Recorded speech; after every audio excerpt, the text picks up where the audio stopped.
네, 지분 증명 같은 경우 너무 많은 사람이 참여하고 있고, 그 다음에 뭐 이더리움 같은 경우는 슬래시 기능을 도입했지만 그런 걸 따로 도입하지 않으면 이제 사기를 치다가 잃을 게 없는 문제가 생겨요. 그러면 이제 해커들 같은 사람이나 이제 악의적으로 이용하려는 사람들이 사기를 계속 치려고 시도를 하게 되겠죠. 그래서 나온 게 이런 DPoS입니다. 그래서 Delegate Proof of Stake라고 해서 위임 지분 증명이라고 보시면 되겠습니다. 앞에 있는 Proof of Stake가 이제 직접 민주주의라고 치면은 이 DPoS는 간접 민주주의라고 보시면 되겠습니다. 그 네트워크에 있는 참여자들이 이제 수량에 따라서 투표를 해주고 이 투표를 통해서 선출된 검증받은 검증자들이 얘네끼리만 합의 알고리즘을 돌려가지고 체인을 유지시키는 겁니다. 이렇게 되면은 이 검증자들은 사실 사기를 더 치기 어려운 게 이 익명성이 얘네가 있는 게 아니라 그 검증자가 누군지 다 알기 때문에 검증하다가 한번 신뢰를 잃게 되면은 이런 이미지 타격이 상당하게 됩니다.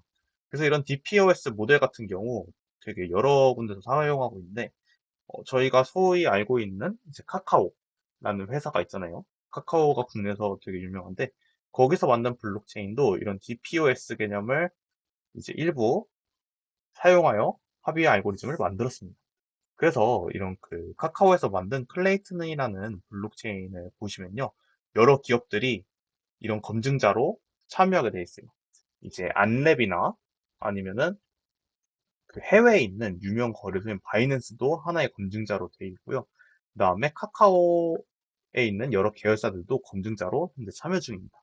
이런 식으로 검증자들이 회사 단위로 참여하게 되면 그 회사들은 이제 분산정보를 그 회사에서 이제 다운로드해서 계속 메시지를 주고받고 이 여러 개의 전혀 분야가 다른 여러 개의 회사들이 다 같이 체인을 돌리는데 그 막 국내, 국외 여러 회사들이 다 같이 담합할 확률이 상대적으로 적잖아요.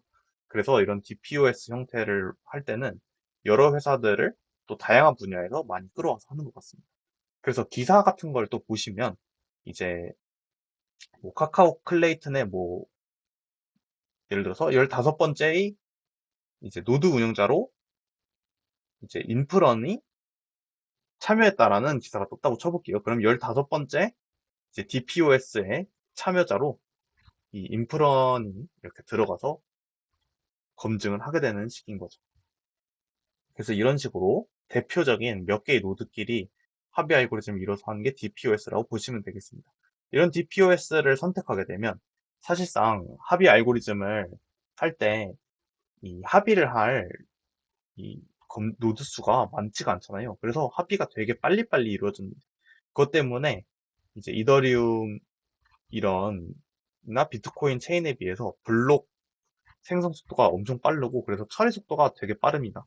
그런 걸 이제 TPS라고 부르는데 나중에 설명을 더 드릴 거예요. 근데 그래서 이제 DPoS를 사용하는 거는 처리 속도가 TPS 같은 게 되게 높고 빠르다고 보시면 되겠고요.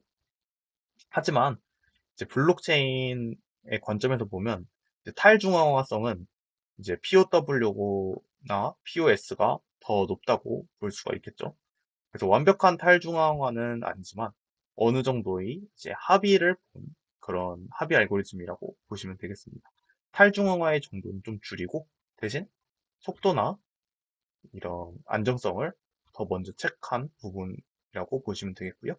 그게 바로 DPo였습니다. 그래서 지금까지 해가지고 합의 알고리즘은 일단 마쳤는데요. 나중에 좀 더 심화 개념을 학습한 뒤에 합의 알고리즘의 분류에 대해 설명드리면서 합의 알고리즘에 대해서는 더 자세히 설명드릴 테니까 오늘은 여기까지 이해하고 넘어가시면 되겠습니다.